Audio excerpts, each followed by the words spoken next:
Around the table, or top, correct. And also those, Yeah. slides or some sort of presentation that you guys help them navigate. Very cool. I would like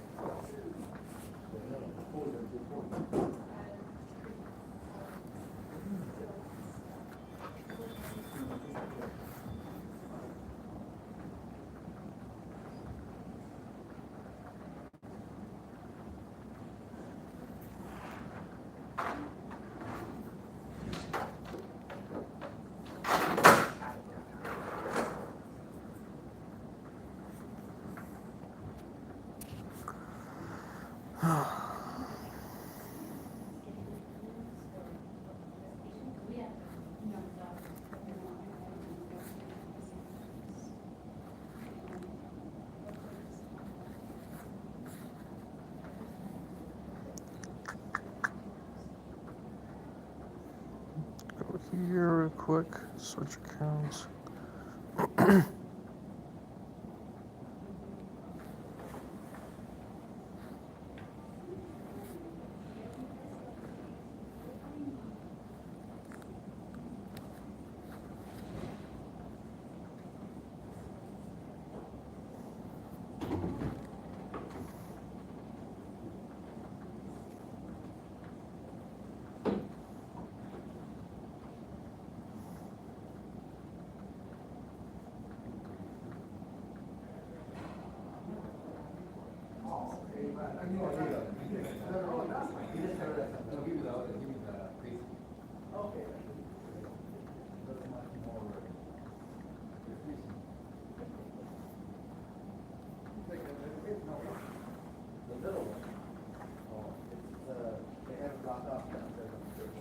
What item are you speaking on? All items, I've got some very specific ones, basically through research I've gotten from Mahia's office. The fact of the matter is, and also I've spoken to a bunch of people from Hollywood area regarding city employees. There's a major budget crisis of not even being able to pay Wait, so it's about what? budgets for city employees Crossing guards? and general public. I hope you support it. I do. I'm generally here just to let people know that there are areas that are avoiding giving city money, and I think should be held lawfully accountable. There is major fines being avoided by several entities that specifically the water and power agency is not collecting from some areas that have recklessly wasted water. They're not assigning penalties and fines to them. And it's literally in the midst of when the wildfires occurred, where these areas were recklessly dumping out hundreds of thousands of gallons of water just because they were basically watering their commercially fancy lawns that should have been water used, reclaimed for the wildfires. That's basically it.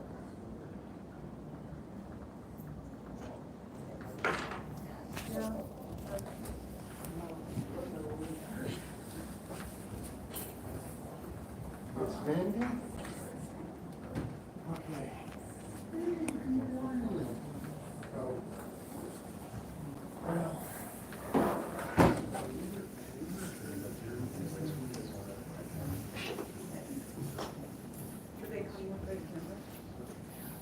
They normally do, but like I was saying, and they're gonna bring. Oh, that's what I thought. All right, so here's what we're about today. This is the meeting we're attending. Hey, the attendance here. Okay, I thought you said something, so I was just checking. Oh, no, I was talking to my No, no problem. Got it. I can't. you know, I'll bring you one. So that you guys have- Unfortunately, they don't take public comment in person today. Usually a lot of these meetings are remotely, but And then they cut the video. And then I did. and there you go. All of a sudden the feed went. There was a bunch of protests, a lot of fireworks, Oh, I know. mobile field force. Oh, there was fireworks? These are, when it's the kids, yes. When it's adults, no. That was interesting. Well, I was at Metro and I was like, The high hard to schoolers, get to Metro, and then I went, I'm not fighting my way to. when when it's, high schoolers, they can bring fireworks. M80s, large. And so, like, for example, you have a motion being heard today on the ordinance being applied to provide tax relief. Just like how this motion came before today, you can also have a motion to impose penalties and sanctions for entities that are recklessly wasting water and should be, and actually lawfully are supposed to be financially penalized via city ordinances, but are not. You can make that easily as a item on the agenda, but it's not being, so that's what I'm going to speak out on.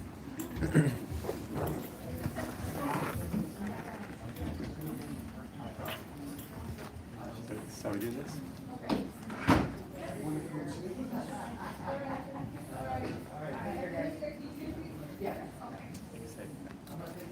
Mandy's reading. No, Mandy's. Last time we did yours.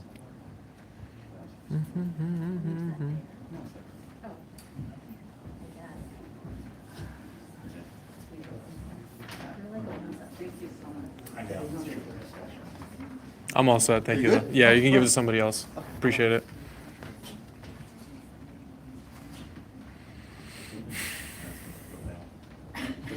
Yeah.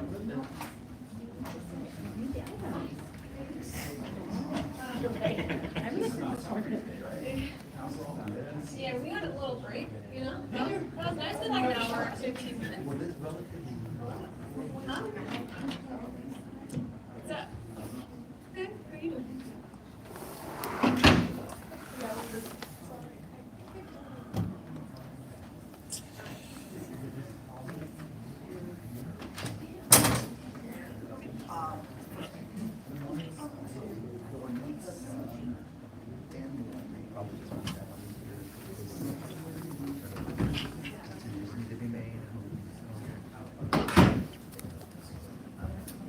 So just to confirm, our plan is we can probably release a document next Tuesday.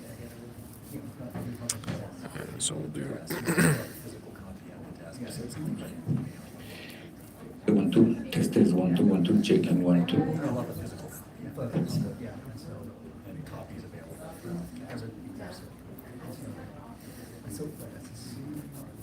I guess whatever.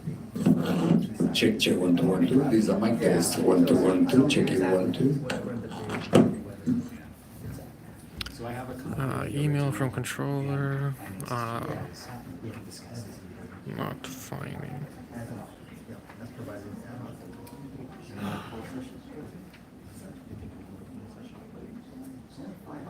Yeah. I thought there was 6, 5, no 5. My math is correct. No, this is unusual. Yeah, well, that's because of what happened on Tuesday, that's all. Yeah. And unfortunately, I won, which was actually my work. Okay, got it.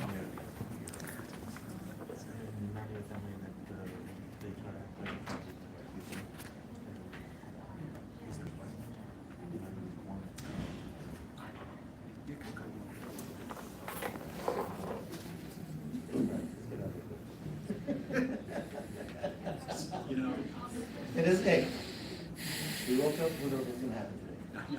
yeah, I thought on Tuesday we'd get through a calendar. Oh, yeah, exactly. Didn't come. Oh, yeah, sorry, did you? Oh, yeah, sorry. You were gone. And then I got. Hey, we did. Well, we are again. How you doing? Good. How are you? Good. So far, it was a busy day, because we had 2 major presentations in council chambers. But once those were over, everyone basically that was there was for those presentations. Yeah. And then just the,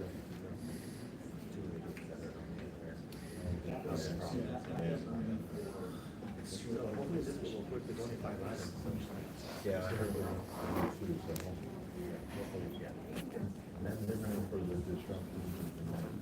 At least nothing up here. Yeah. Even though there's, stuff still happening on Spring Street.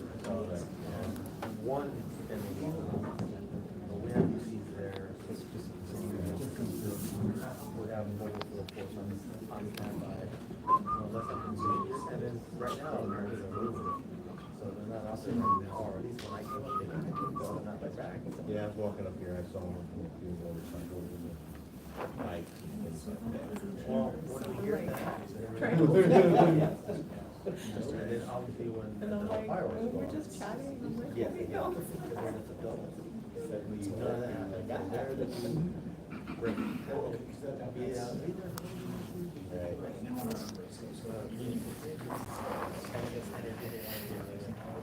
It's unfamiliar. All that too. Well, you know, nowadays, you know. That's just the way it is. But it'll be quicker to declare. I mean, no matter what it is. So what is this? I didn't know. They might take. But. No, but we just. So when they can. Yeah. Yeah. All right, so we got, these are pretty good statements. So talked to a lot of people. We gave good testimony regarding the impacts that the fires had. I got a couple of emails from the controller. Stuff about violation of ordinances and permits, and no community impact statements.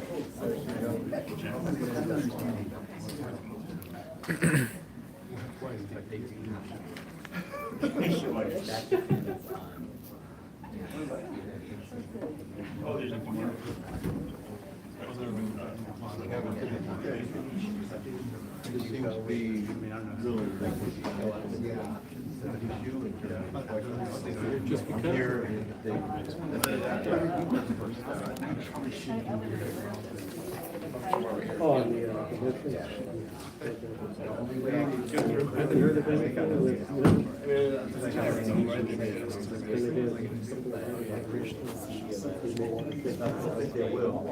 Whatever happens here, then she could just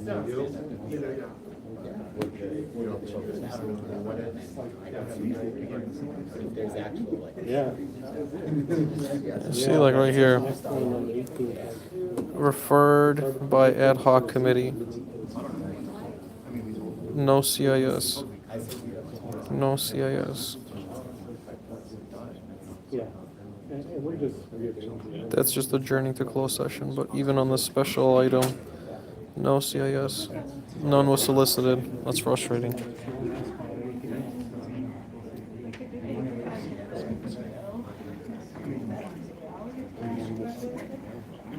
That's not bad. I mean, like, you know, for being the 109 hours a week. It's just,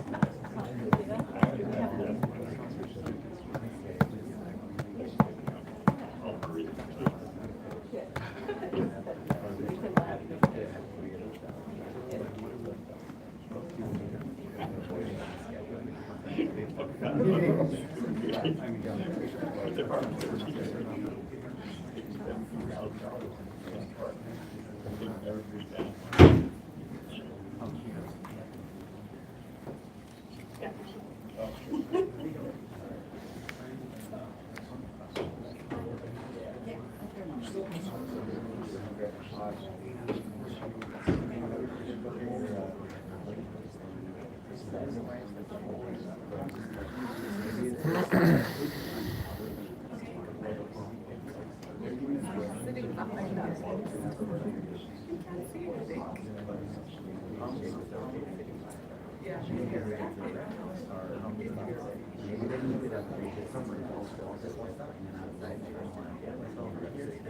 Yeah.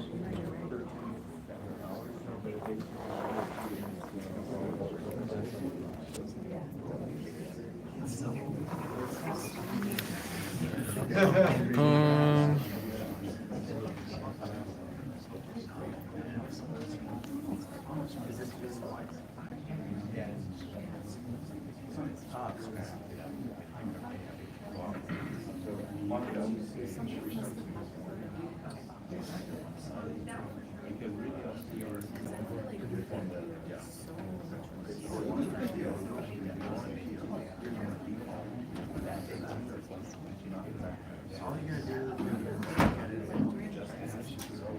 Yeah, I mean, right here on item 3, they're even acknowledging their own pitfalls. You have shortfalls in various sworn and civilian salary accounts.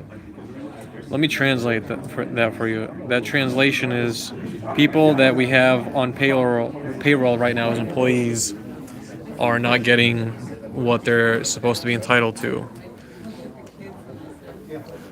because the city is being bankrupt.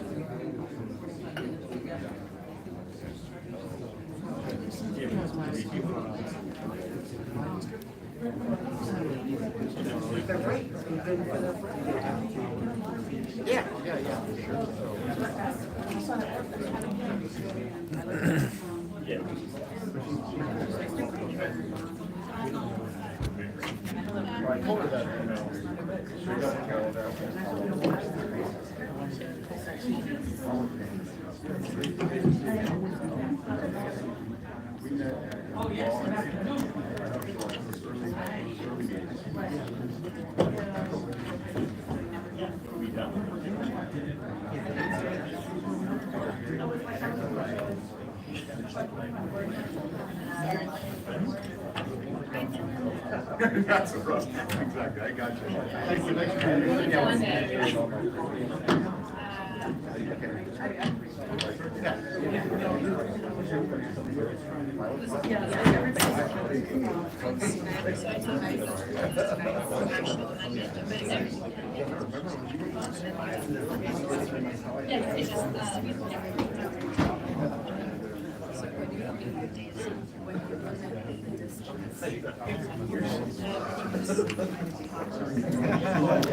Talking about who? Mike Jones. For those watching, I personally don't give a crap about chat. I rarely watch the chat, so I'm just here to use this as a tool to record the public comment period. Chat can go kick rocks.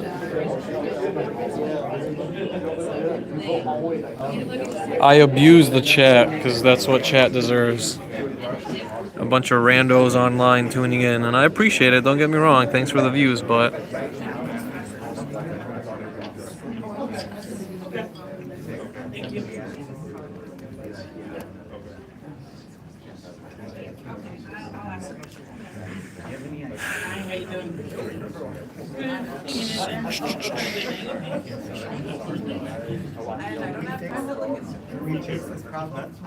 No, not you too.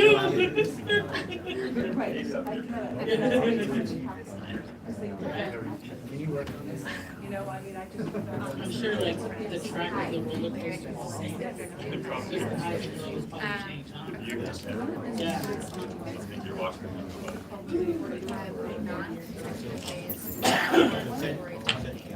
Yeah, why don't they just put it I worked under Carmel. You were Carmel, right? so we've got Tim McOsker, we've got Ulysses Hernandez. I doubt Bob will be here, but they definitely have the quorum. I will never forget the day. Like if someone opened up there, they decided. Oh, we got crowd favorite. Yeah, I mean, we can have it, I mean, I don't think there's not gonna be.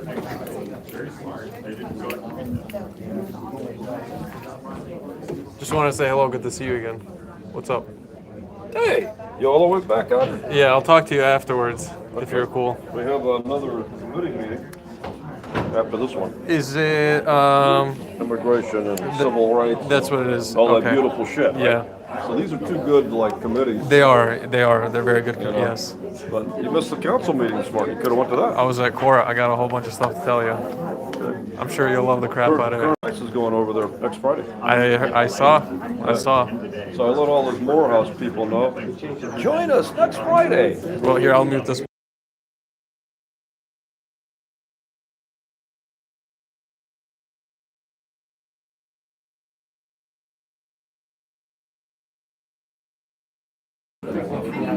funds? Yeah, exactly.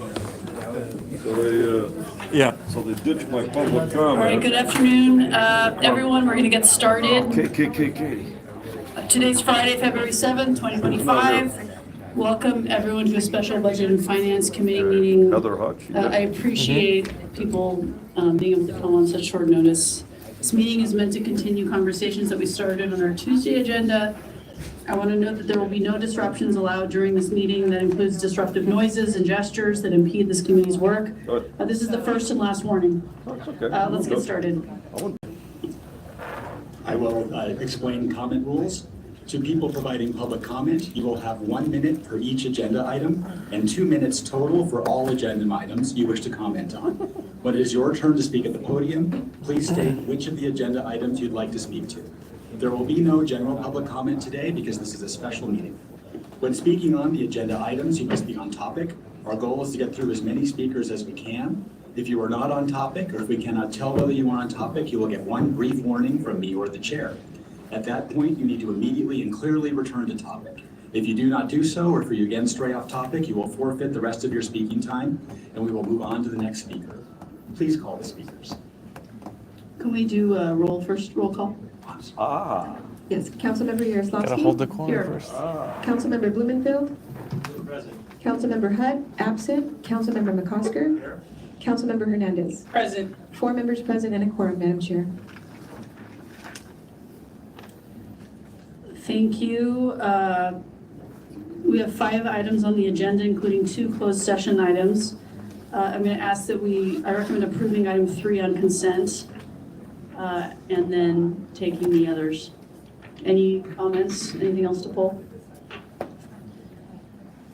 Okay, speakers on the queue. There are 3 people signed up. Henry, Judith Serlin, and someone who can come up and speak, 'cause I'm not going to say what they don't.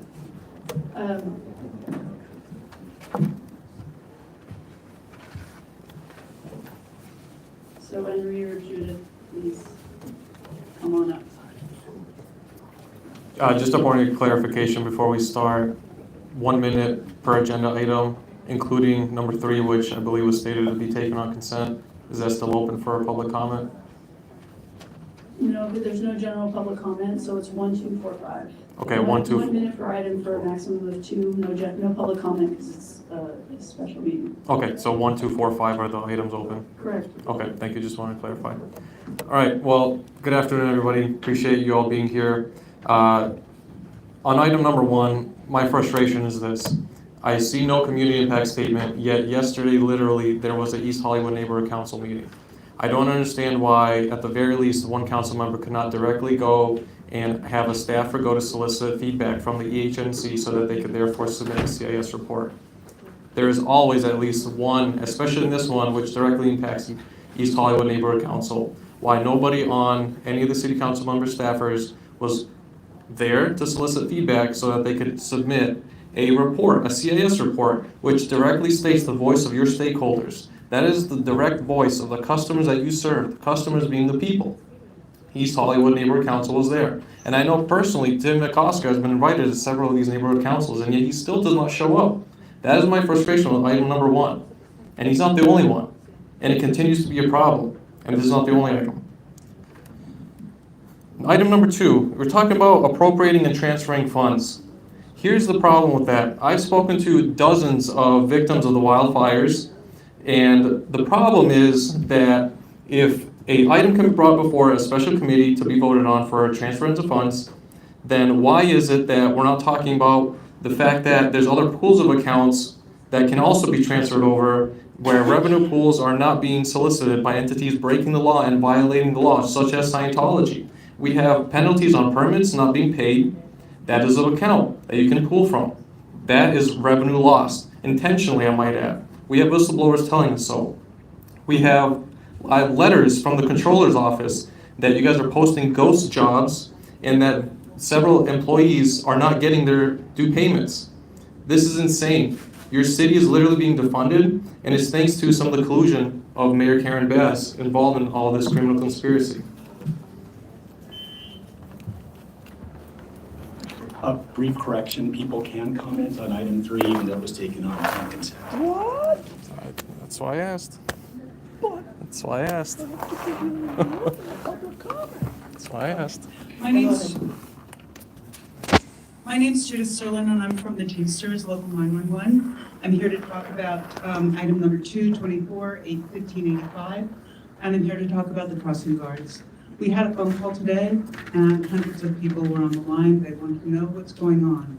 And what I want to talk about right now is just the crossing guards and what they do. They play a critical public safety role. They help children and their parents cross streets. They get the attention of independent drivers and stop traffic accidents. They help teenagers who are not paying attention to the traffic, or young children, and they stop them from crossing the street. They've stopped kidnappings. They've helped lost children reunite with their parents. They've stopped cars from hitting people, literally. You know, when cars hit people, that gets network news, that gets social media. But accidents are preventable. That's what crossing guards do. They prevent vehicle, pedestrian accidents. They save lives, and they safeguard the community every day. And they are unsung heroes. So again, we are talking in support of the budget for crossing guards. They're really important now. It's now, it's next year, it's what they do every day. It's support the community, so thank you for your time. You're right, all the motherfucking items, yes. So number 4, where's the stuff LAPD's fine people? You see these motherfuckers at every meeting, but today you don't see them. Why? Because Katie gonna pay them off. That's right, Bob. They gonna pay off the fake protesters. And number 4, how much you gonna pay them off? Right? Pay off, Bob. And then number 3, you gotta reopen public comment to the prior speaker, Katie Slasky, because you denied a public comment violation of right. And Bob Lieberman knows that we can pull that back and it can correct immediately. And of course, what's number 3, Bob? You stole the goddamn money from the goddamn fire department. You don't have any comment? That's a federal crime. How can you not have an item and speak about number 3? Attorney Pat McOsker, member of the bar. How the fuck can you not speak at number 3 when you steal $4.4 million of wages from your goddamn city of Bud? You don't have any word? No fucking word from you, Ulysses, that you steal wages from working folks? Where's your big goddamn platform? And for the working folks, she tweeting. She tweeting, right? Except when you cheat white firemen, that's different. You're gonna let them wait for their $4 million fucking dollars. Where's that $4 million coming from? How come it wasn't paid already? What about the billing software? Have you fucking corrected the billing software? Stealing wages is a federal crime. You violate FICA. It's a state felony, subject to prosecution by the state attorney general. How come you guys don't have any fucking whistleblowers? So that's what you're gonna do. What about the interest on the money? Are you gonna give them the interest, Bob, on the money you confiscated? At 10% a year, Bob.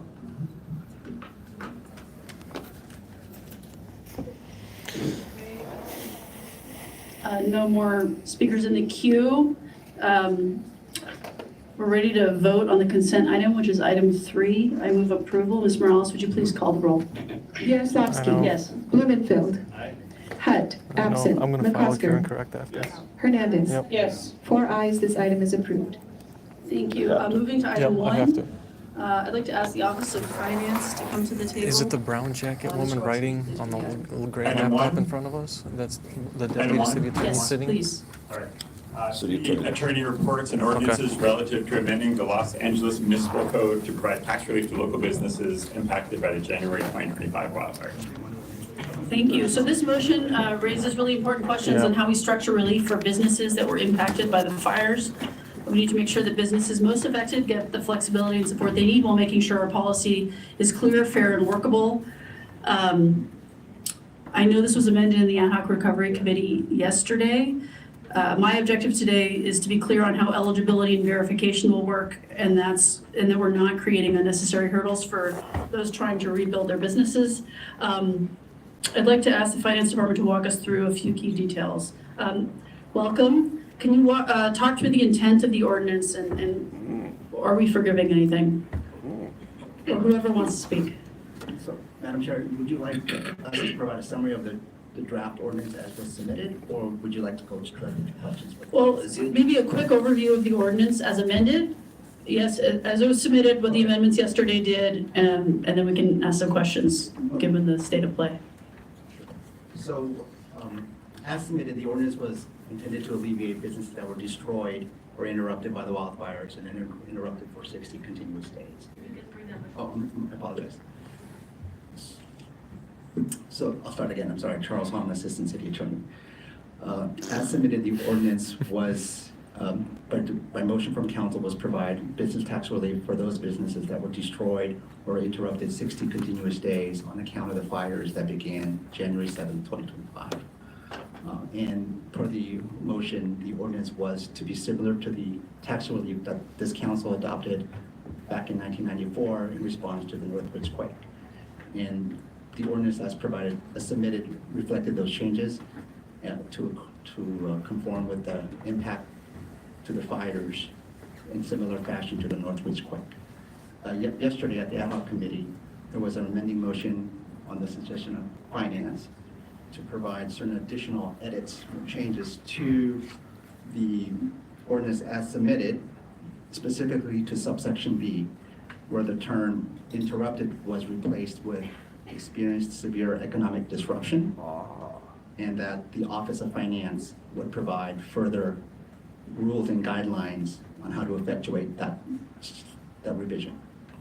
Another change was that a new subsection of the old subsection D was replaced with a new subsection D, and that any business seeking relief would have until April 14th, 2025 to request relief.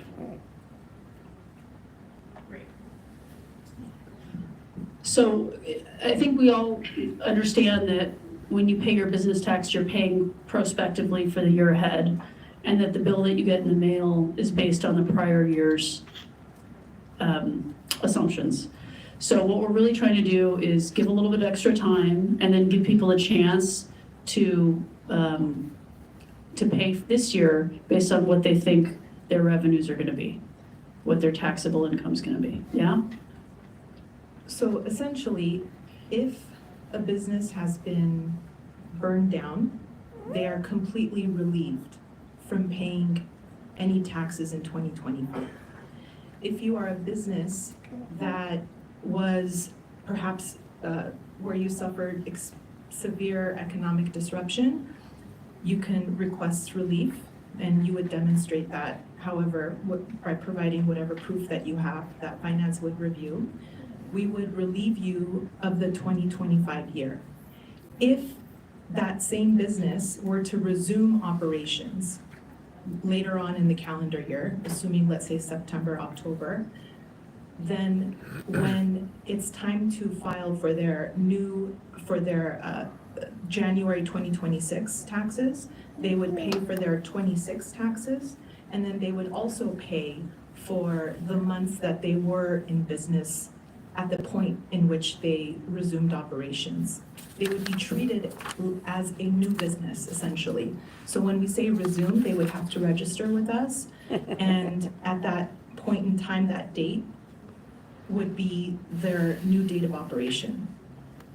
Okay, I'd like to ask that we remove Mr. Spindler from the room. We said at the top, we're not going to do disruptions. He's distracting, disrupting, making noise, making hand gestures. Is that right, Bob? Am I doing that, Bob? Yes, you are. Am I doing that, Bob? What's the problem, Bob? What's wrong, Bob? What's wrong, Petey? What's wrong? Is the federal probe getting too hot? Let's go. Current Just Price walk, on just trial walk, just next walk. week. Is he gonna talk? go. Is that Thank you, what's Mr. happening? Is Current Price gonna rat you out next week? Is that what's gonna happen when his wife gets indicted? Is that what's gonna Thank you, happen, Mr. huh? Senator. Walk Is the there talk. too many cries, Walk Bob? the talk. Is there too many Go. cries? Thank you. Is that what happens? You can't make it a new business. You can't make it a new business. That's gonna violate their corporate tax status. If they're deemed a new business, they're gonna lose tax credits. You know that. It can't be a new business, otherwise they lose the residual tax credits and tax basis if you make them a new business. You're defrauding those businesses by doing that. All right? Why can't your city attorney tell you that? Because your city attorney's complicit. What's wrong? Is Mr. Price gonna talk? Is that what's gonna happen? Is he gonna finally rat you out? Is that what? Poor baby. Poor baby. Okay, I'll leave with your little cock. You little cock. Oh, poor baby. Where? Oh, where? Where? You're my son. Oh, what a shame. Poor baby. Can't play the game. Poor little hand gesture. A little finger protect. It's true though, it is protected speech. Okay, thank you. Sorry for the disruption, everybody listening at home. So if it burns down, they don't pay. If it burns down and they relocate to a different part of the city, then they file again and will pay on, we will recoup whatever the taxable business tax is at some point. Yes? And it assumes though that they applied for the relief, Right. that it's been approved. And if they open up shop in another part of town, in another part of the city, then they would have to also refile. So what we plan to do to be able to manage that and make sure that we communicate the appropriate instructions is that as folks are, and as businesses are applying for relief, we're gonna be tagging those accounts.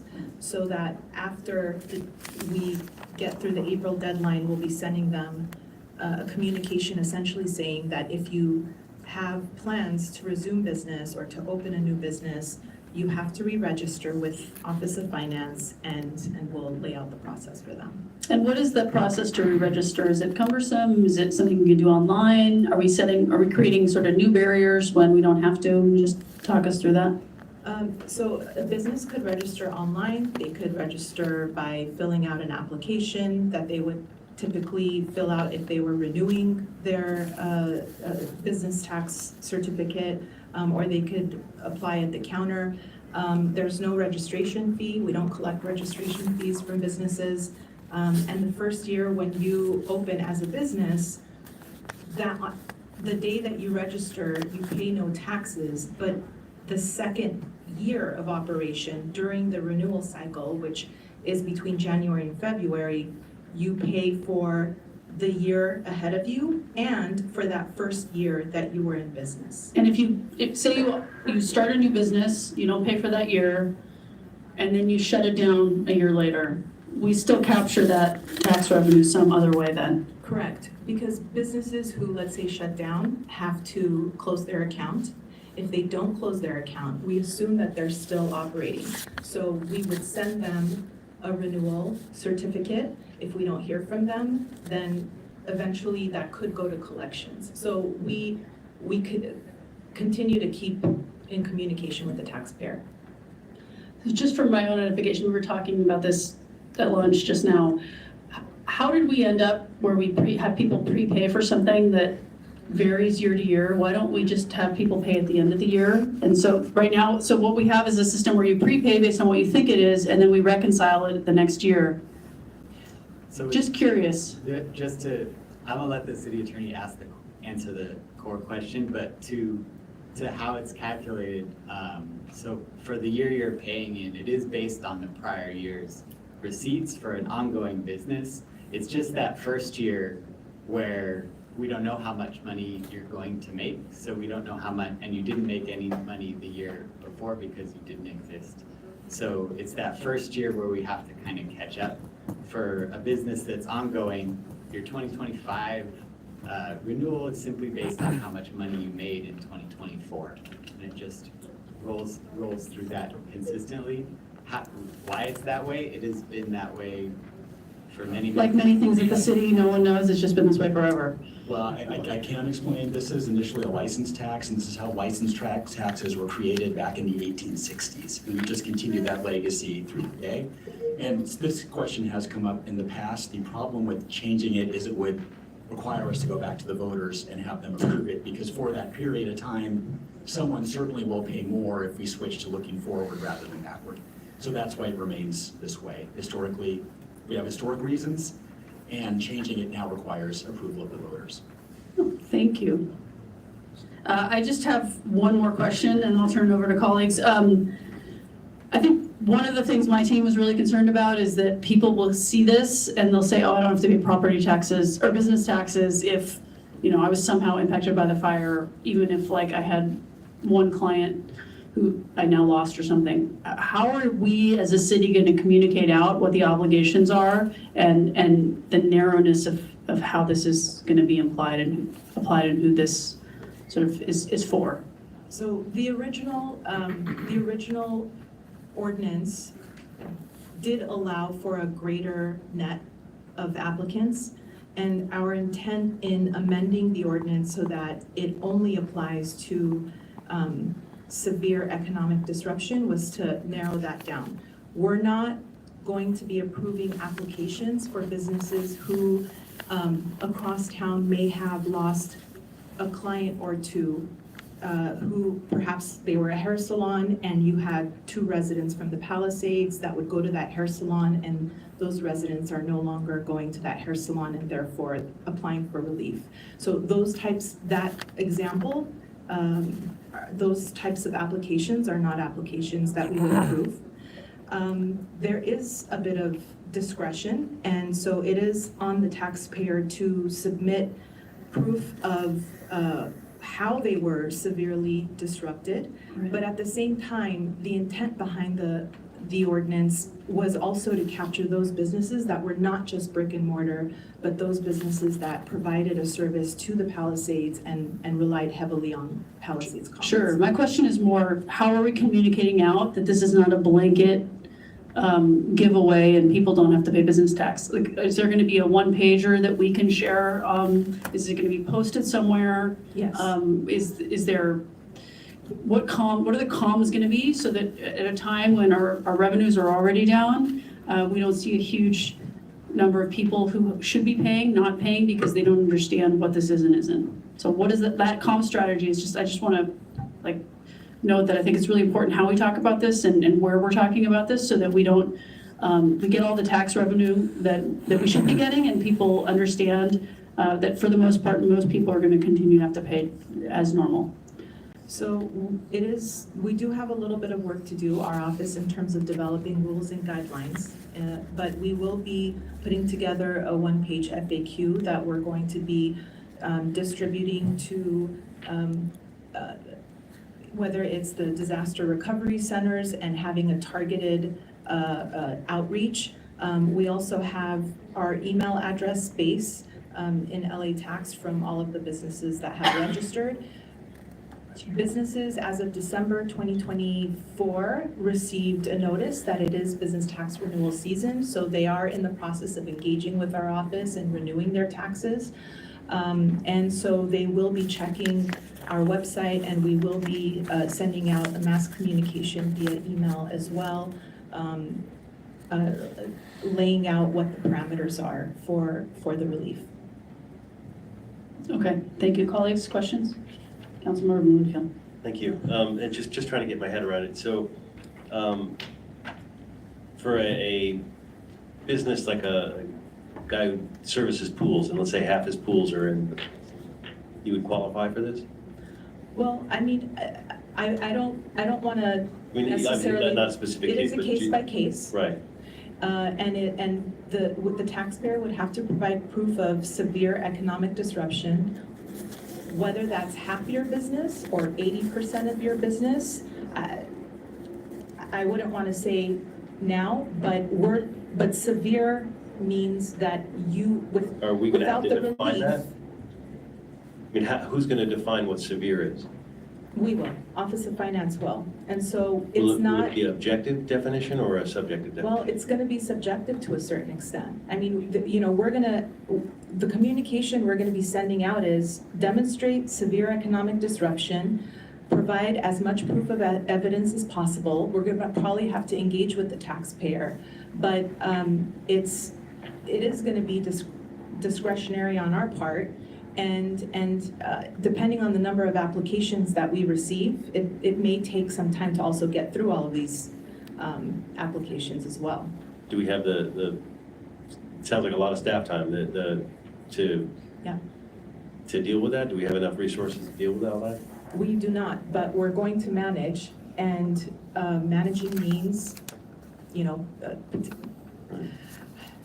looking to see if there's opportunities for overtime or possibly, our goal is to be able to process these applications prior to the deadline, because once the deadline passes for business tax, then taxpayers are going to be receiving an auto invoice basically saying you haven't renewed, and as a result, you now owe interest and penalties.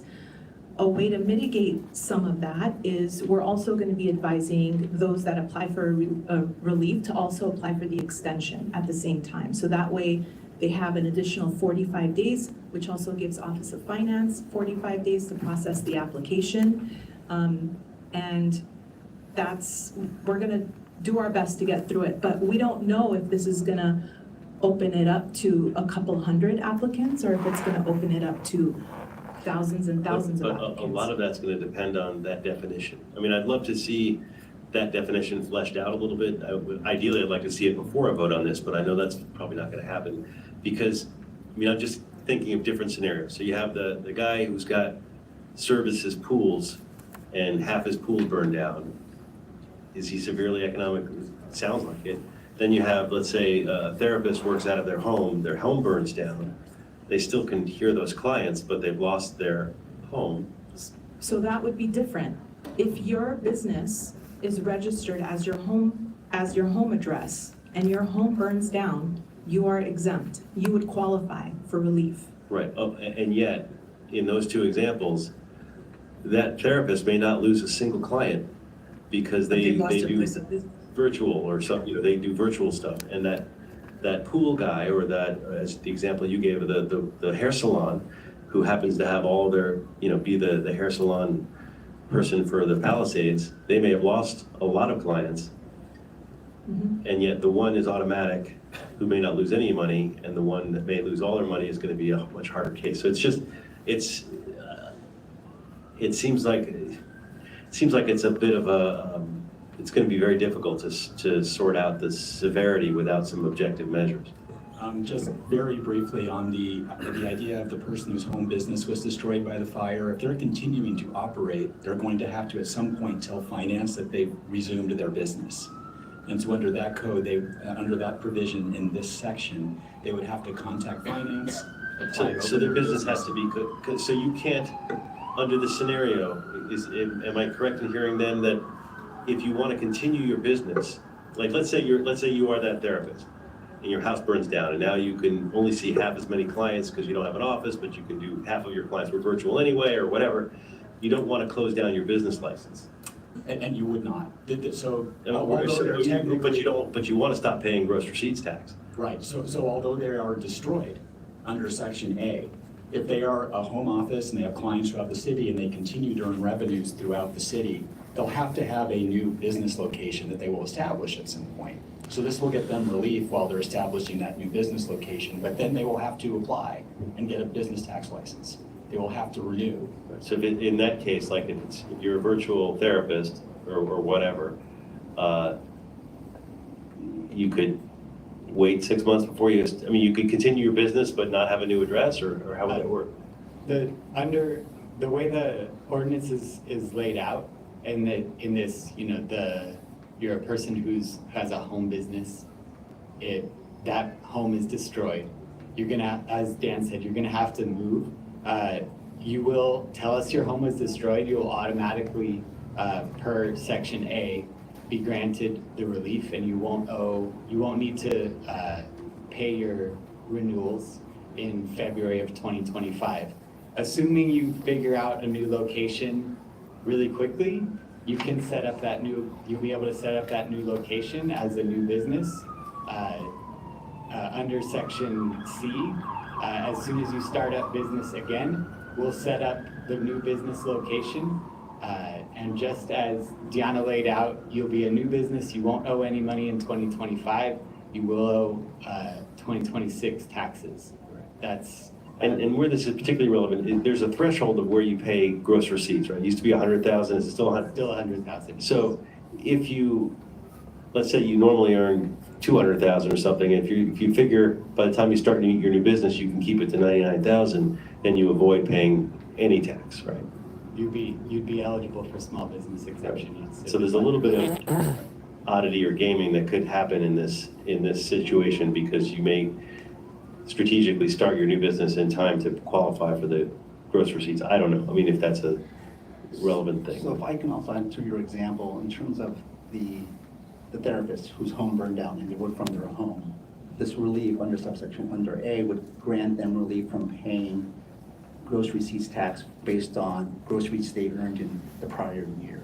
So going to the example, if they resume a new business at a new location, hypothetically, from a rental property outside of the Palisades area, to an area that wasn't impacted by the fires, for example, Mid-Wilshire or in downtown LA, as Matthew Crawford mentioned, they would resume and they would request for a new business location because their business location is tied physically to the location where they're registered.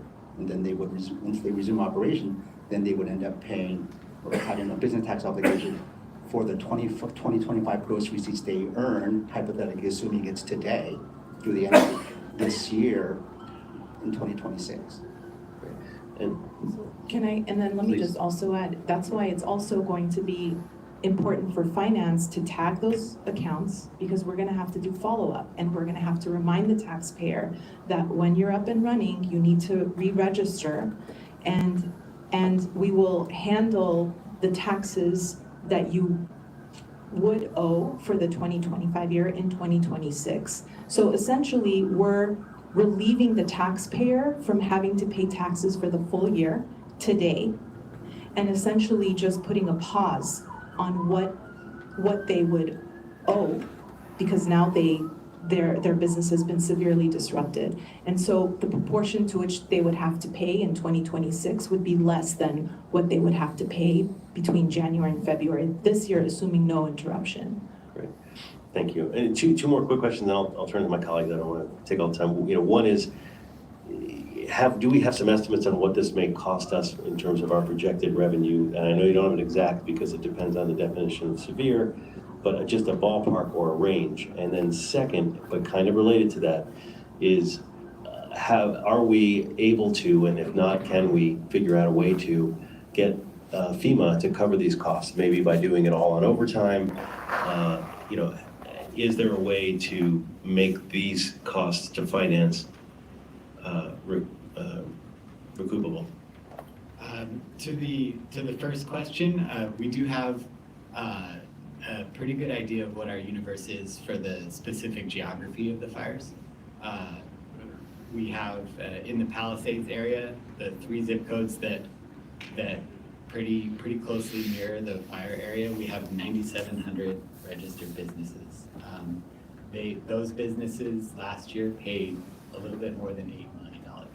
So, 8 million. Oh, 8.0. Thank you. It's a little more than $8 million. Apologies. So, in a theoretical, if all of those businesses were to pay nothing and we had no other businesses, then that would be the impact on business tax. Obviously, with the addition of severe economic disruption, that will add businesses that are outside of those specific areas. And that's not a number we're able to estimate at this point. I have no idea how many businesses are going to meet that criteria. There's really no way for us to know that at this point. In terms of Do you want to address the other part? In terms of so your second question, we will be tracking our time. I believe that only overtime would be eligible for FEMA reimbursement. So we would work with the CAO's office to submit any overtime hours we may incur and hope we could get reimbursed for it. I guess I'd go a step further. Do this solely on overtime, do everything else you do on regular time, and or hire somebody, contract out or do something to make it explicit. Because this is, to me, this is reimbursable, and we could, if we do it in the right way, we could do it in a reimbursable way. So I wouldn't just wait on how much we end up doing on overtime, because you have more than enough work. We've saddled you with 3 people's worth of work for each of you. So do the first 2 people's work on the regular stuff, and the third person's equivalent work on overtime. If we end up getting thousands of applications, we're not going to have any choice but to add some overtime. And we'll definitely consult with CAO as to whether this is something that could get approved. I mean, we're hoping for it. Right. I guess trying to think of a structure so that it still sounds like we're going to try to do it, and like we could figure out a structure so that this, to maximize the possibility of this being reimbursable, and that could be even hiring folks exclusively to work on this temporarily or outside, so that it is clearly a FEMA reimbursable expense. I'm trying to squeeze every dollar, we all are, and this is, one of the few areas where we could actually squeeze. I think from a practical operations standpoint, the review of the applications is a workload that's pretty easy for us to define and control. So that might be an area that we can kind of segregate. The taxpayers submitting their taxes, taxpayers coming and having questions or calling in, those are coming into our normal contact centers and our normal emails. There's really not going to be a way for us to segregate that so cleanly, but certainly the review of applications and any proactive communications that are going out to the taxpayers, those are things we can segregate. Thank you.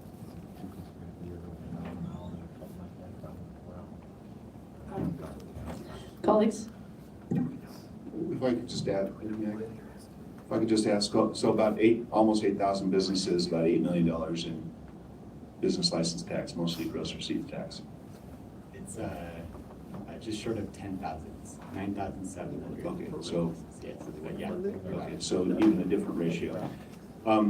My sense is that having actually had a business that paid its business license in the city of Los Angeles, it's a pain to close it out and start over again.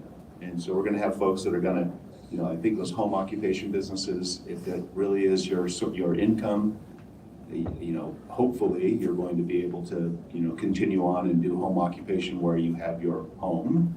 And some folks are going to be really in a position where they cannot, generate income. I do think that one of the things that we need to be thinking about is when the whole community burns down and people are scattered to the winds, we want those nearly 10,000 businesses to come back. The easiest time to leave the city of Los Angeles is right now.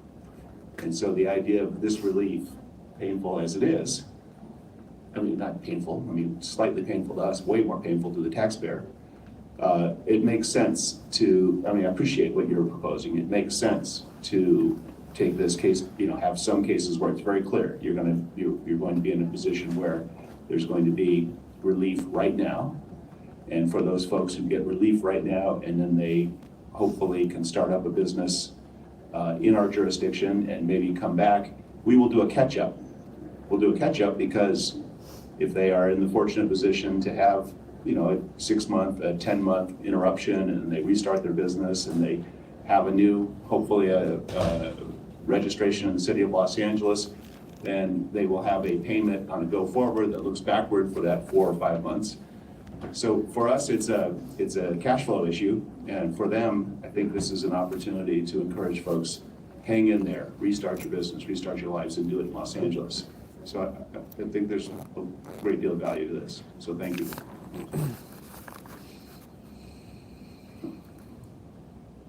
Although I do, as the council member said, I realize that you can't have a set of policies now, and I think you're going to have a framework based on these judgment calls you're all going to be making. It would be great to have it come back and just really understand, what were the parameters of relief and what were outside those parameters. When did you make a decision that it wasn't a substantial, interruption or whatever it is the terminology or the test you're setting up. We do have we were instructed in the ad hoc committee to report back on the results or what we're seeing in the next 30, I think it was 30 days. Yeah. And we can certainly provide a copy of that to this committee as well.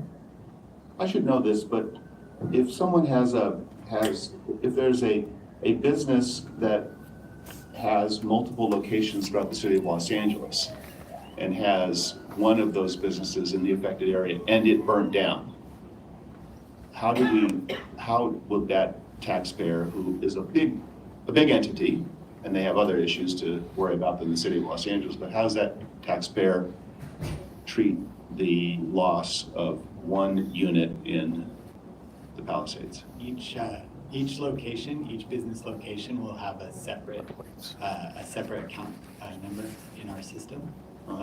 So in effect, even if they're all part of the exact same organization, for the tax system, they're treated as separate entities. So that one that burns down there will be, you can be subject and able to take this without impacting any of the other. So there's no lawful way to use the opportunity to avoid taxes on businesses owned by the same entity in other parts of the city? No, because you have to file separately for each location. Thank you. Councilwoman? I have questions if someone. Okay, go ahead. Thank you. I'd like to move that we change number of days impacted to a cumulative 45 days before February 28, 2025, instead of 60 consecutive days. Second.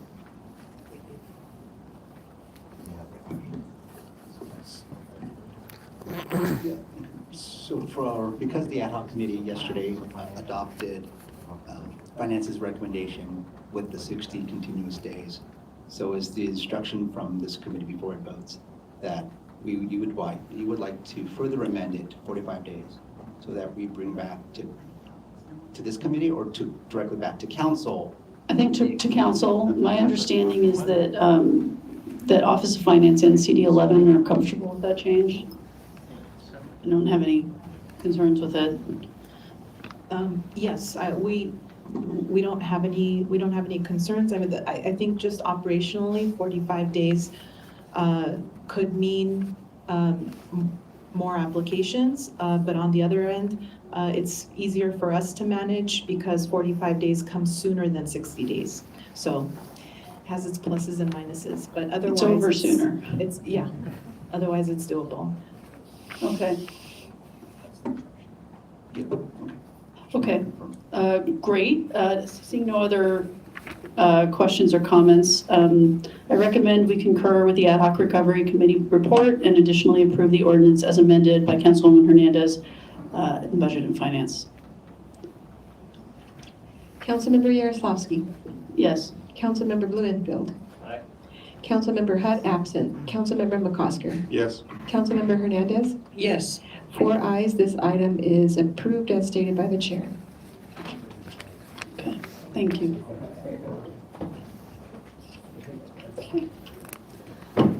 All right, we're going to move, thank you very much. We're going to move to item 2. I'd like to invite the CAO and Department of Transportation to come forward to the table. Mr. Wexler, would you please read the item?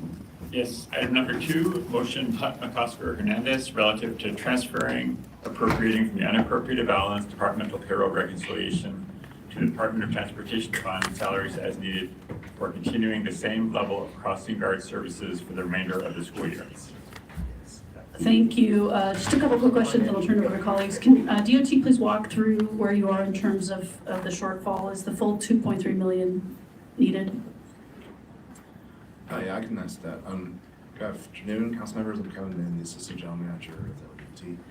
A little bit of context, just so it makes it clear whether the number is correct or not. At the beginning of the fiscal year, we knew we had a bit of a math problem with our crossing guard program, given MOU cost of living increases, bonuses, retroactive payments that we would have to make to the crossing guards for bonuses. And the magnitude of the problem was unclear given a lot of variability in the number of hours they worked, who was eligible for the bonuses, et cetera. So our initial estimate, which was disclosed as part of a methodology report for the crossing guards, was around $3.3 million. This was roughly around the first FSR. The CEO did transfer $1 million as part of the second FSR to help us with the problem and help us refine our number as we had more data on how many crossing guards were actually eligible for the bonuses, how much the retroactive payment would be, et cetera. We've implemented all those bonuses into Workday systems, so we have actual data now. Using the new data, we've refined our number down from 3.3 to about 2.5. That remains about a $1.5 million deficit for the program. It's 1.5 now. Yeah. Okay. And if the funding isn't provided right now, can you walk us through what the immediate impact is going to be to the crossing guard program? Yeah, our current projections that we would likely have enough funding to run the program at full capacity through roughly the middle of May.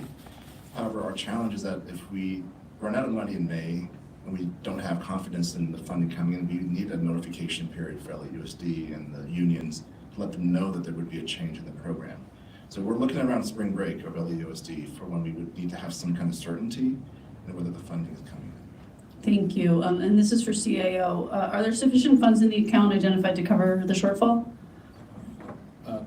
Currently, there are funds in that unappropriated balance payroll reconciliation. However, I do want to state that that is a fund that we are currently looking at to address citywide overspending, and we would, if the direction is to continue the services at the same level through the end of the school year, we would just ask for flexibility as far as looking at what accounts we can actually look into to provide the required funding.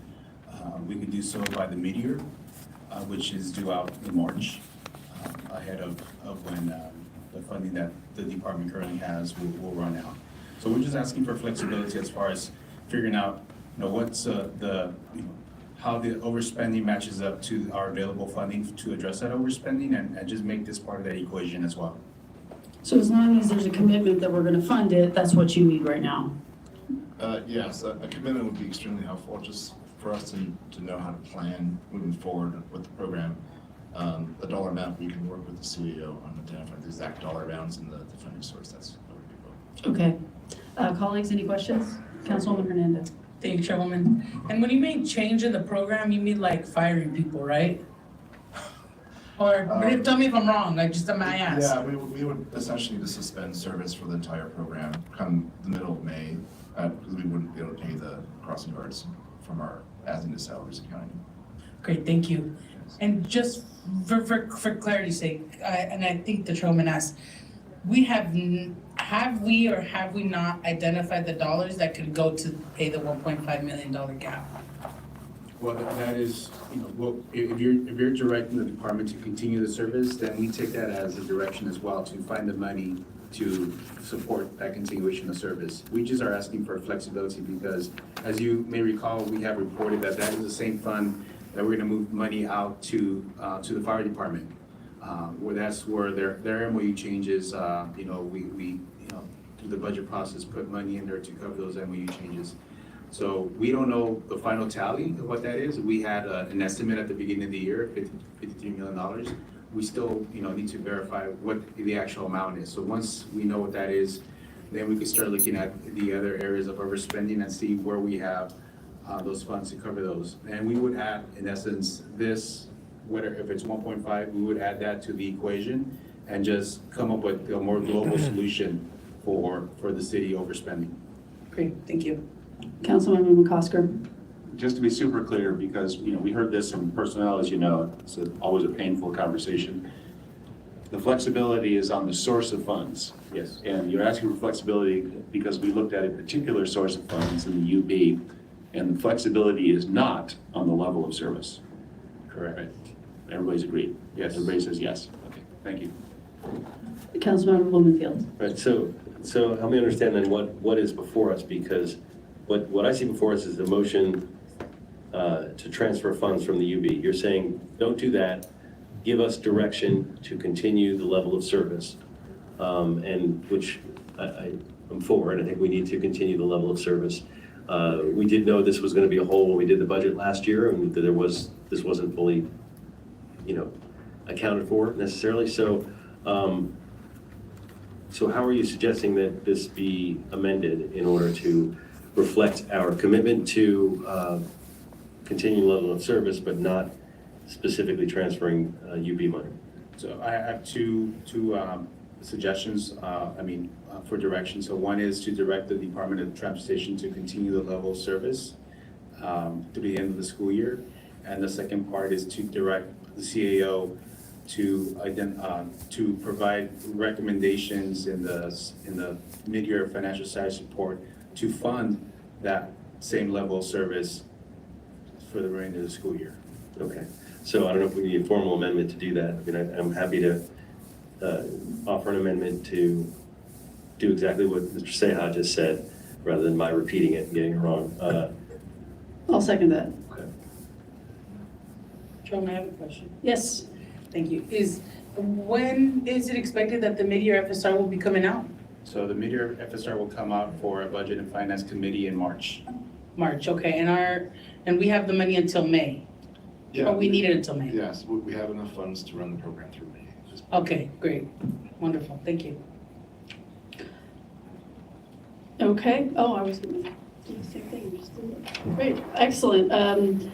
Seeing no further discussion on the item, I recommend we adopt the motion as amended by Councilmember Blumenfield, giving the CAO time to identify an alternative source of funding with the commitment that these services will continue at the same level through the end of the school year.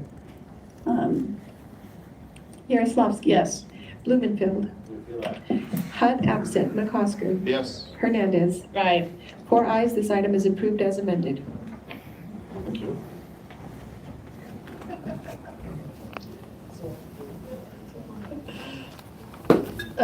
So we're done with open session. Can we please prepare the room for closed session? Deputy City Attorney, I'm making a lawful claim for a cure and correct on number 3. You have to reopen that. You can't just proceed and close the session. That is a lawful claim. You know that to be true. It's a cure and correct. Will you reopen the cure and correct, or will you open yourself up Okay, to we can litigation? reopen and give you 1 minute for public comment. Thank you very much. That's all I wish. All you could do is ask, right? All right.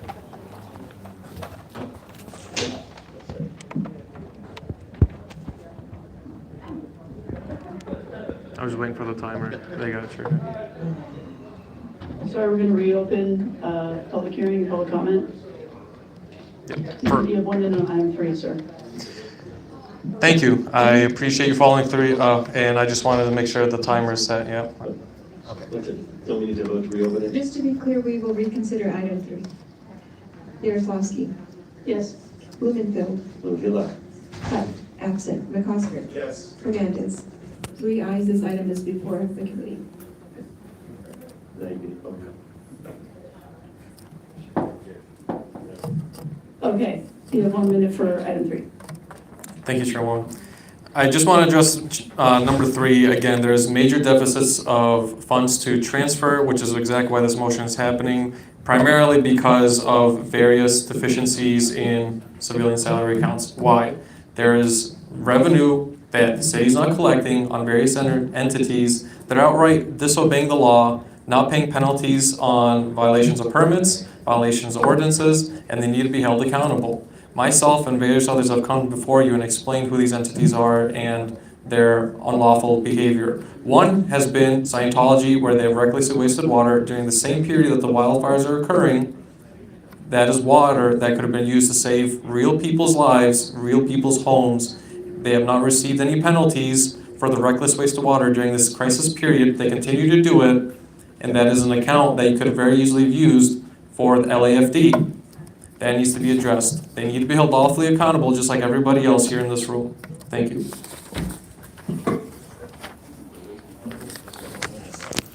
Okay, we are now gonna prepare the room for closed session. Oh. Councilmember Lear's office, it wasn't on consent. Okay, can we please follow the rules? You asked and you shall receive. That was it. All right. Have a Thank good you. day. You too, sir.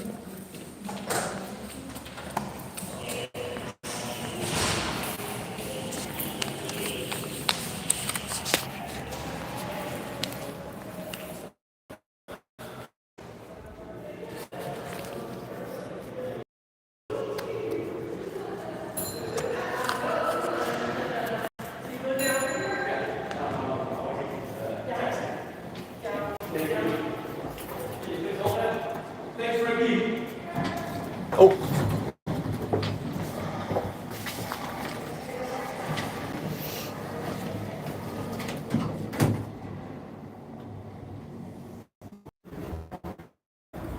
All right, I know there's another meeting. I just want to verify the room that it's in. Let's see, open up the calendar.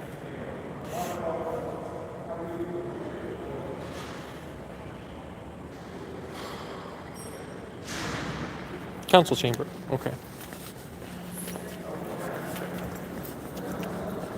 Let's see if we can catch this meeting.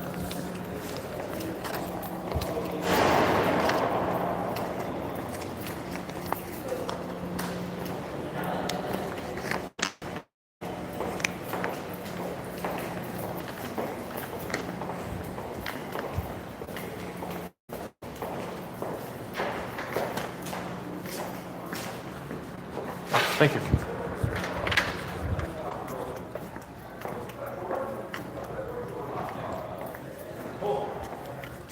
I have good news. I made my lawful claim to the current correct and they took it.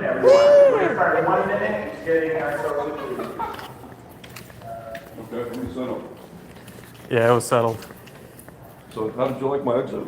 Oh, it was beautiful. People love you. Yeah. But that's because you gotta, open up and say something. Yeah, but anyway, well, what you should have said. Yeah. What's wrong? Is he gonna talk? What's wrong? I mean, it's this disdain of the public. Okay, so we'll sign up as Fat Fuck Soto in this one. Fat Fauci, okay, Fat Fucci. You get somebody. Fat Fucci.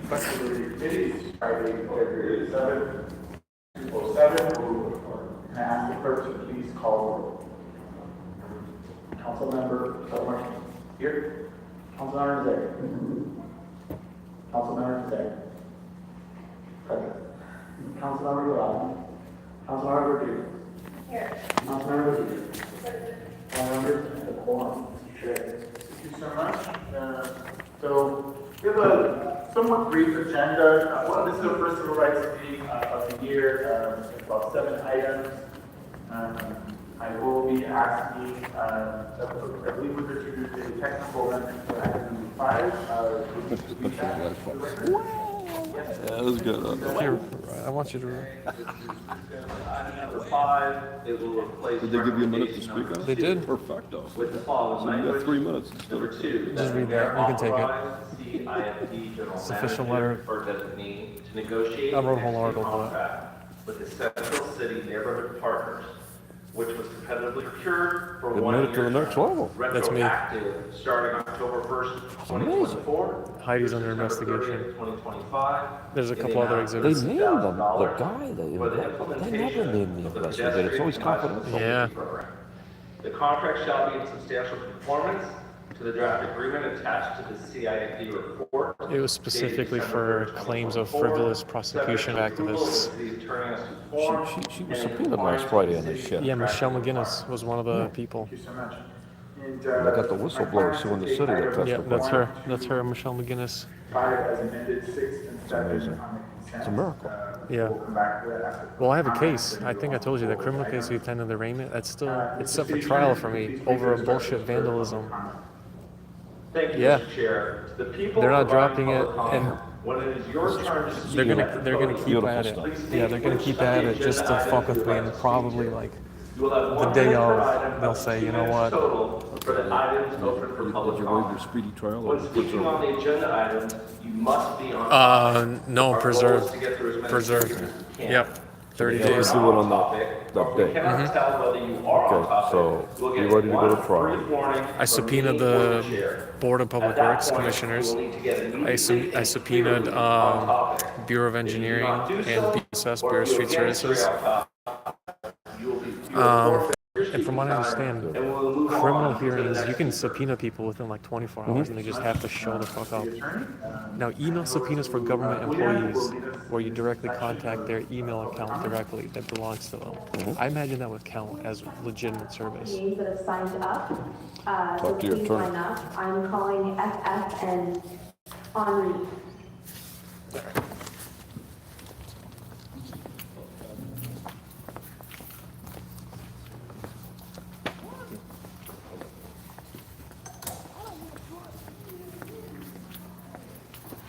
Please state your name and the items you'd like to speak on. Henry, before I begin, just a point of clarification. Could you please run down the allotted total time for general and per item, please? You have 3 minutes. 3 minutes total period? What items would you like to speak on? Yes, I'm just clarifying general as well as per item. You have maximum 2 minutes on the items, 1 minute for general public comment. Okay, so I'll take general and all items, please. I'll go ahead and start with general. So I'm here as this board is particularly concerned with civil rights, and I just want to say that City Attorney Heidi Soto does in fact have a sordid history of frivolously prosecuting anybody that dare publicly criticize her. I, as well as dozens of other activists, are to thank as the reason why she's officially under investigation for this very claim of frivolously prosecuting activists that dare speak out on her corruption. I have several signed letters by the California State Bar, and I have an active case for this very same issue right now, the Clara Shortridge case. You heard witness testimony by one of the whistleblowers, Michelle McGinnis. This is your city attorney. This is who Heidi is. This is a side of Heidi that many don't talk about, but it's very real and it's in your face, and I am one of the victims. I'm a very real person, and I've written about this publicly. You can search my name, and I have that article up there with each of those exhibits. Now, moving on to items on the agenda. So we have here, again, if you take a look at number 2, you have a city attorney report, and you know what's missing from that? Not just the FIS, but most importantly, the community impact statement. And I know Hugo knows a lot about that, because specifically, a community impact statement is the voice of the stakeholders in which you serve. It is contacting the neighborhood councils, which are literally the people that you serve, to write a written report where they solicit feedback from their fellow neighbors as well as their neighborhood council to submit and actually state, not just take the bureaucrat's voice, but actually state from the true stakeholders what the impact to them will be, what their concerns are. Nobody on this board is actively soliciting the very stakeholders that you are serving. That is reprehensible. Yesterday there was in fact a East Hollywood Neighborhood Council meeting. I attended it, and you know the most beautiful part? They're held remotely, so everybody at the very least can send one staffer to attend. There's no excuse, 0. Moving on to item number 3. Again, what do we not see? We do not see a CIS. Why is it that with all the staffers that you have in place, you're not sending at least one to actively solicit feedback? Why? I asked you, Councilmember Hugo Soto Martinez, why? And Councilwoman Rodriguez, why? Why are you not sending direct people to solicit feedback from any of the 99 neighborhood councils? Yes, 99 neighborhood councils, 99, that happen on pretty much a daily basis, yet none of you solicit feedback from them. They are the stakeholders, they're the people that you serve, they're the voice of the customers, the voice of the people, and yet none of you are actively soliciting their feedback. You want to talk about civil rights? That's how you learn about cases like the one I'm suffering through right now at the hands of Heidi Soto. That's the bullshit that's happening in your very city. And that's why you guys are not soliciting the feedback of your stakeholders. You don't want to find the true voice of the customers, because they will actively tell you that there's true corruption happening and you're allowing them to get away with it.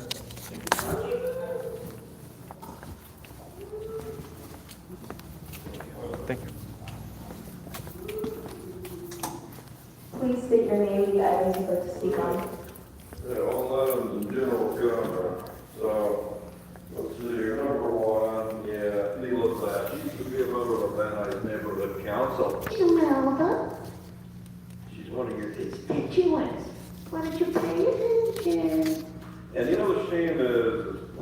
accept these appointments, you sell your soul to the devil. See, you're gonna sell your soul for an appointment, because then it starts with an appointment, then they ask you to do things you don't want to do, and little by little, you give up a little bit of your soul, like Hugo Soto Martinez, who became star. See, little by little, you have nothing left. So when the time comes, you have nothing to offer God. You can't ask for forgiveness because your soul's gone. Because little by little, see, they give you a free parking space. They put your name on a placard. They invite you to parties. Then you get trips. Then you get tickets to liquor games. Then you get this and that. That's how the city council takes good people and turns them into trash. That's how it is. So, if you want to save your soul, you got to walk out of here and say, no, I don't want to be part of a criminal enterprise. I mean, you just listen to the guy. Why the fuck do you want to be on a committee that prosecutes selectively First Amendment protesters, right? So you don't listen, you don't care. So let's see here. You're going to protect who? From ICE? You're going to protect people who are illegal from ICE? I talked to Donald Trump this morning. He has a message for you. You can't protect anybody from yourselves. You're under FBI investigation. How can people under FBI investigation and one of your council members going on 10 felony charges next week protect people who are criminals who cross the border illegally or federal officers? How? Isn't that on the goddamn agenda?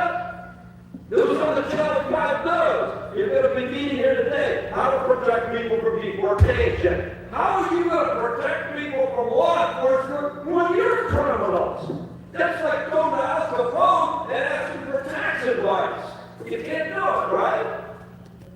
You people are money. You just burned 11,000 homes. You burned down people's homes. 11,000.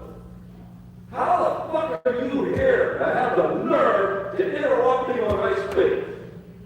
How? You got a goddamn underpass that's a goddamn gang member controlling it with kids that can't ride a bike. I call your office, you don't even give them straight lights. How are you going to protect the blacks? So that's the reason why we got Donald Trump. Donald Trump is the biggest piece of shit that ever lived. You guys are tied with Donald Trump. You're bigger piece of shit as him. Thank you so much. Do we have anyone else who signed up for public comment who would like to speak? Thank you so much, Julia. Great, so as I mentioned at the top of the meeting, let's take item 1, 2, 5, 6, and 7. Any objections to that?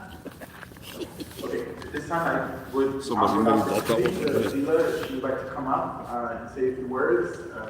Want to give it You can have that jacket. Sweet. Somebody's been handing An honor to be here today. That's hilarious. Van Nuys Neighborhood Council supporters. And it is just an honor to be able to serve my community in this way. We have the opportunity. This lady here? So good afternoon, esteemed councilperson. Well, she violated the Brown Act where she kicked out dog guy during the appointment of Jim McDonald, and I have that on video, where they were holding the hearing, and he was giving his public comment, and she just kicked him out right in the middle of it. I filed a cure and correct, but they never honored it, but yet they continued to appoint Jim McDonald. Jim McDonald, on a technicality, actually lawfully did not get appointed because of that violation on the vote for his hearing back in October. I have that clip, it's like a 2-minute clip, where it shows Monica just shitting on it. And I have the stamped copy from the city attorney's office where the clerk stamped my written statement of cure and correct. There's a violator right there. Look at the violator. Look at that violator. Oh, man. And I just love my community. He's on one phone to the FBI, he's on the other and that they have access to resources. Last but not least, I am a teacher, a professor at the University of West LA. And I look forward to bringing all of my resources to because all the blacks were sitting here, and he wouldn't let me and Herman walk down in the middle of the blacks. He wouldn't let us sit next to the blacks. Wow. I don't have a question, but I'm just excited to hear. Congratulations. Thank you. See you soon. Thank you so much. All right, can we go on those items now, Mr. Clerk? And just to clarify. There you go. Yeah. Another soul sold to the devil. The devil got another soul. Well, I gotta say, going through all this court shit myself, because I just litigated my own improper for a restraining order today, and just going through that whole shit show, I have such a better understanding of how all this shit works and like the legalese, and I have a final hearing on the 10th, completely unrelated to this criminal case, but What they're gonna wind up doing is they're gonna wind Thank you up so much. Congratulations. training to be, how they do it. yes, And then you'll be able to use those tools against them later. yes, and that's basically what I'm gearing up for right now. The next page of this chapter for me is City Administrative torts. Officer report relative to the fitness program for 2024-2025 of the Housing and Community Development Administrative Fund. CEO's office, can you give us a brief report? It's not too late. Save your soul. Save your soul. Tell her about it. Tell her the truth. But you can't do it. Yeah. Don't do it. Oh man. Report on the allocation of program year 50 or fiscal year 2024-25 community development Cut all the fucking immigration funding. Grants out. Yeah. So now they want to backfill on the city budget background. By the way, what you said about the tax on refiling for the business was 100% true. They're fucking people over so hard. If you terminate the tax account, Yep. you're saying that the business ended. If the business is showing that it ended, you lose your certificate of business. Now, you have to get a different tax ID number and claim your new business. If you do that, you lose your past deductions. Right. So you have to go in and claim you're the same business. How the fuck are you gonna do it? Well, you went out of business? Yeah. Sorry, you don't get your back tax credits tonight. Program delivery costs are Yeah. What they did to me, in the implementation they had a of rental, specific Mhm. CDBG and they program. wanted to make me file Our a new office business. also reviews the list So of they says, okay, that's a new business. I says, no, it's the same fucking business. housing department, CIFT, I fought it for 2 years. They had to give me 2 certificates and backdate the second one to the first license. They were so fucking. We also know in our Yeah, yeah. Yeah. And then they went back and calculated my tax because now there's 2 of them. And since it was under $100,000, which it was winning, they owed me tax back for 5 years. I had to refund me back all my money.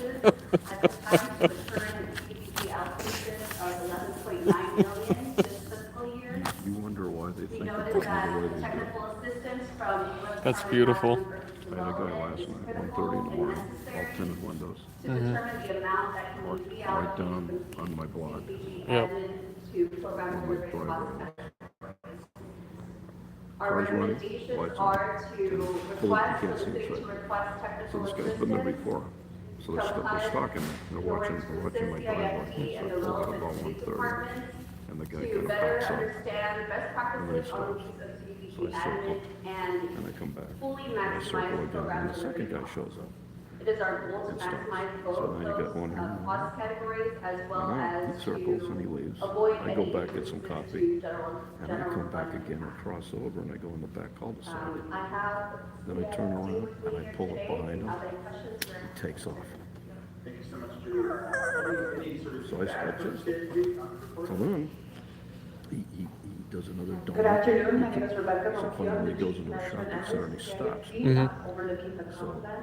anyway, he cracked Just a open the update to window. what Julie mentioned, we have secured an And it initial says, 34-hour hey, line bro. of technical And he assistance just from the got the, community it compass says, CA hey, bro, program with HUD. you're in the wrong And neighborhood, it's man. preliminarily to meet initially with Watching HUD your ass. and the It's the contractors second time next you've been week, here. next week Wednesday. And he took the Julie will be fuck out. joining us and we will be So I called my working security and guy. planning for And he next says, Wednesday. yeah, we'll be ready for Hopefully you. And I says, adding where the more fuck were you of guys? I that texted data him. allocation as needed. You know, he shows up 30 minutes later.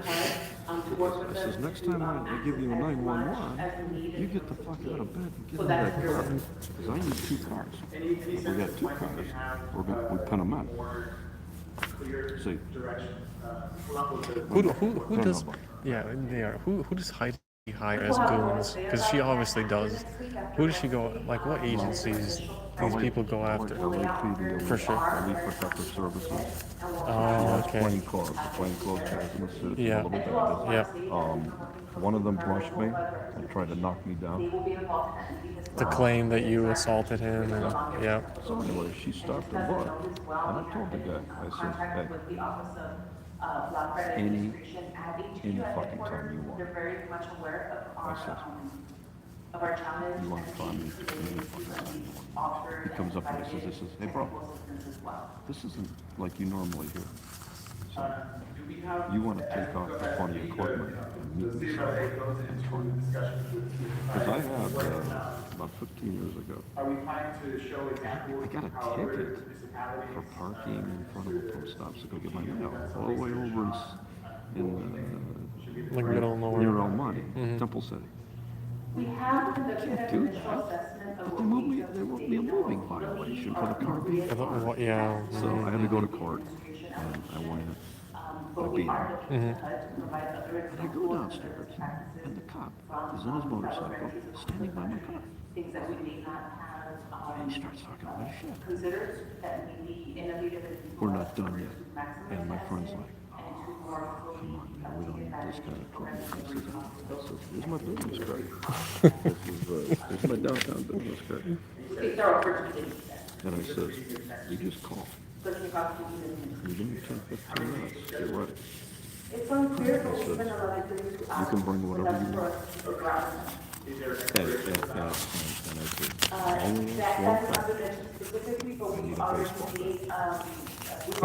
You come along. Oh my God. I said, you come along. So my friend went up to him and says, hey, he goes, It's unclear. Sergeant, Yeah, no, ideally we'd love to get some clarity. this guy's insane.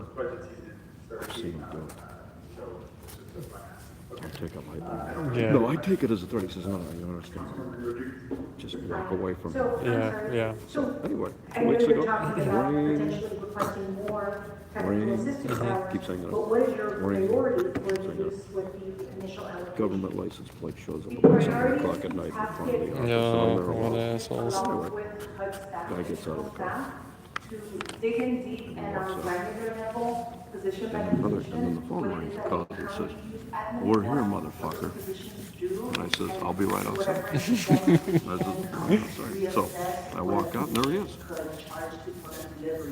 And I got the baseball bat. So he goes, So they're doing basically an evaluation of how you use and I go, what? He goes, hey man, I says, and you go figure first. out if there are redundancies or what have you. And he goes so like this, you he can says, maximize more I said, I deliverables told you dollars no that go out to whatever program. bad job. I would I say that says, they're gonna I'm help us sorry, identify you by violated my position terms and conditions. The task incumbent on a position by He goes, position basis. what That terms and would be conditions? leveraged and paid for with Running programs this that fucking are shit. those are tasks. Those are leveraged. You know, and I went, you know, and I got him, you know, so no, he's like, I got him on the back. He's trying to reach for his radio. I said, what you got? Let me go. So now the neighbors walk down and they call the cops. So LAPD shows up and I got this guy with a baseball bat with his fucking arm like this, you know, like this, and then they put the fucking guns on me, you know. So they got the guy up, you know, and he goes like this. And so I said, And how we can better exploit program delivery. you better In take your fucking conversations fifth with amendment. around this, have you gotten any Because there's indication cameras on the street. whether or not they are concerned about the told them. potential availability It's just a of misunderstanding. these types of resources Okay, it's a continue to be misunderstanding. made available I'm sorry. under this new You're administration? like, what? Not specifically You want to at press, all. no, I don't know. I think that's the subtext, and that's the feeling that I can tell you that He I, came for seconds. that I discussed from my And he brought another guy with him and walked in my office. Well, I mean, I guess it behooves us clearly to make sure that we're maximizing operating the He says, lean. let me see your hands. And I said, It's always the mission, I hope, for all of our you departments to bring be two guys this operating time. with the greatest amount of efficiencies, okay, to eliminating redundancies, so that we can maximize the money that we do have for program delivery. So He it goes, makes sense that you would engage in this exercise, I'm gonna get you to understand but that something. should I be says- on the standard, for I'm just sitting on my desk. on the I natural, says, that every department, you know, this is what we have to do. Particularly given our fiscal constraints, looking, not just at the immediate future, but in the long term. But, well, I hope it can result in, you You know, walk in my office and pull a sadly, gun on me. anything goes these You don't have days, a warrant. but, hopefully, You're we'll here be on, able to maximize the benefits associated with this. So, that is all. You sold, but I says, sir, I don't even know what you're talking about. What kind of assault? Well, He nearly broke his arm. you know, And he I says, appreciate the work being done on this. I'm glad you're getting more technical assistance by Art. and then the guy goes like this, he says, Venture into this question and I want to know that let's it's try to done. get a conclusion. Hopefully we get it. I want it done. I don't want any more problems. I saw your friend, Actually approve the about CEO 6'5", report. he says, he's 6'7", and he's from a youth program. He used to work for the Councilor KGB. And he goes like this, he says, well, and I says, well, I immigrated. He killed 3 people. I got him the citizenship. Hi. Anyway, he goes, Yes. It's a loyal friend so he right goes there. like this, he says, Thank you so much. excuse me, he says, you don't know who I Item am? number 4 into the record, please. I make Motion pictures to direct correct culture. He relative goes, to directing what do you mean? civil He says, human rights I would murder 3 people. It was collaboration with criminal. Los Angeles City County Native Fine, American man. Union Came to the Commission, United States. representatives from Honolulu, And they revoked his citizenship. the assistant chief And legislative a murder warrant on this guy. And I got him Los Angeles arrested. City Land This is a fine man. and civil and human rights. And I says, you know what that guy would do for me if I asked him? He says, he would drive me down right now if I wanted a hamburger. That's the kind of friend he is. So he goes, I just want to know that it's over. Yeah. I don't want any more trouble with you.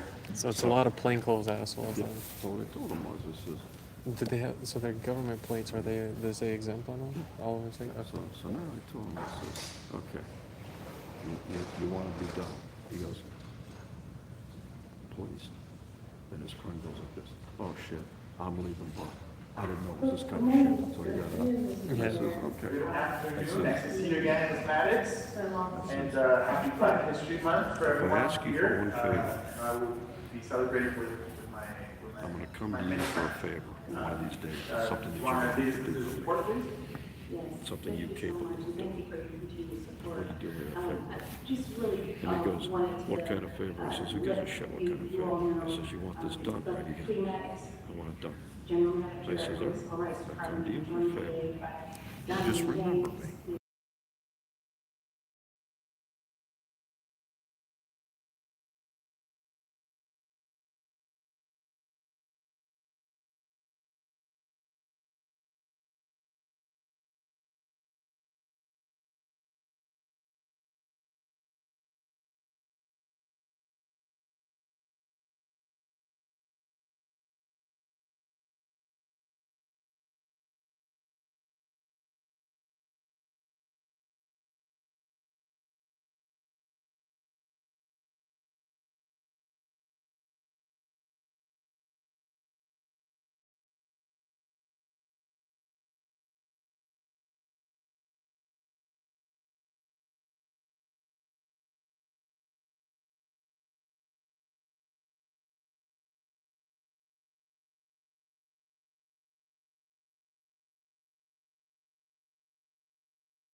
council Instruct the had civil and two human rights and defaulted ethics mortgages. department to report on the recommendations One of the commission. property is gonna be sold Second paragraph, or by the second bank. recommendation.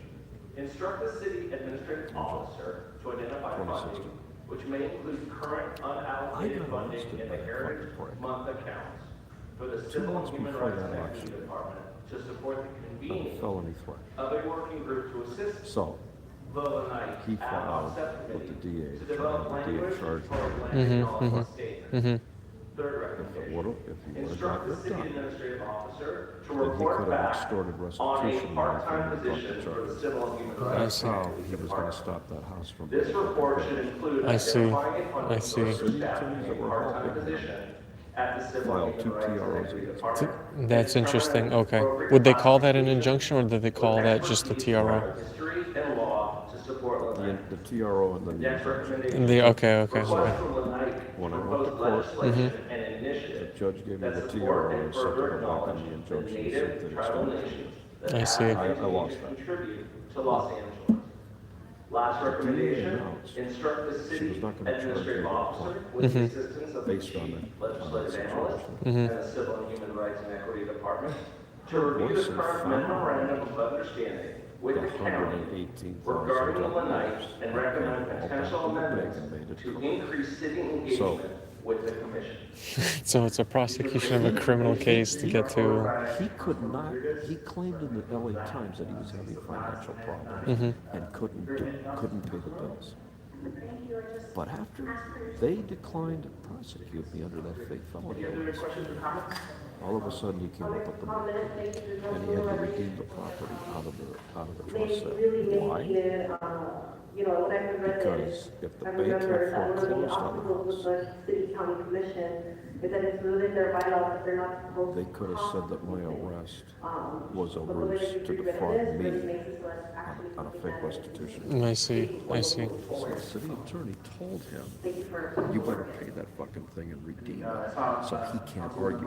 Well, it makes a lot of sense. The husband of the city attorney was, in fact, a tax and real estate attorney. They got divorced. Yeah, Peter Peter John Gregora. Yeah. They had a nasty divorce from what I heard too. The current Yeah. city attorney. Yeah, the current city attorney. Anyway, the next year, Mike Fuhrer, the then city attorney, based on a gun I turned in from a TRO the year before that the LA Which you're supposed to as part of Which the. I did. Right. charged me with a crime. So for doing what you're supposed to that. do, yeah, holy Jesus Christ. Oh my God. 2 weeks before the 1 year statute of limitations applied. Yeah. The night that it hit the LA Times, I was sitting in a car, and the LAPD swatted me. Now, there was a deputy mayor that was there with a state official. I see. And the two of them got together and called 911. A snitch gave me the original 911 call, and they said, is the man armed? No. But the radio call said I was armed in the car with the same gun that they had in their possession at the police station. By law, from what I understand, is it 6 months that formally by law there's, or is there really no statute on how long they're supposed to hold on to CAD calls? Because it's pretty up in the air. That's exactly what I've been going through right now. It's hard to call it spoliation of evidence when they make it. Yeah. An article, I think by Dan Gus, said that there was some kind of scandal or instruction Where they that destroy. that the protesters who went on the freeway were told to stand down. And Heidi was telling them not to have them arrested. I see. So that evidence, if that's true, could prove selective prosecution. Because if a government brings charges against somebody, selectively prosecutes. Correct. You can get those charges dropped. The problem is, if you can prove it. Yeah, the problem too, interestingly enough, is that California has no probable cause hearing for misdemeanors. You're basically fucked until trial, which is just you have dumb. one arraignment preliminary hearing combined. There isn't a arraignment. Yeah. That's it. You Yeah. have one shot. Yeah. And the rest of like the pretrial motions aren't really shit. They're just. No, you can. Concluded. Have a great Friday and weekend, everyone.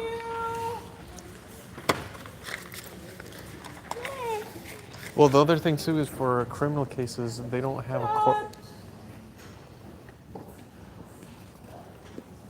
Have a good weekend, everybody. For criminal cases, they don't even have a physical court reporter. It's all digitized. No, now they have a shortage of reporters. Yeah. And there's talk that they're going to allow recordings to be used as the record. Yeah. So like I have a discovery compliance hearing whereby no court reporter will be present. It'll be digitized, and the claims I'm having is stand aside the other claims of the fact that it's selective prosecution. Yeah. See, selective prosecution Is other people literally were there doing the same shit, but they were all ignored, and you were targeted. So what I did was I filed for selective prosecution. I tried that. You want to see if the charge they're bringing has an equivalent non-criminal infraction as a lesser included offense. Yeah. Now, if it does, you can offer to plead to that. Yeah, which I basically, for me, the reason why I wanted to drag this out is I want people on the stand. Torte's a violator!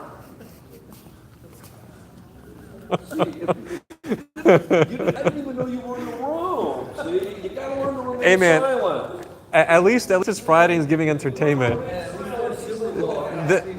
This way you'll never need a Netflix subscription. You got entertainment right there. Oh my gosh.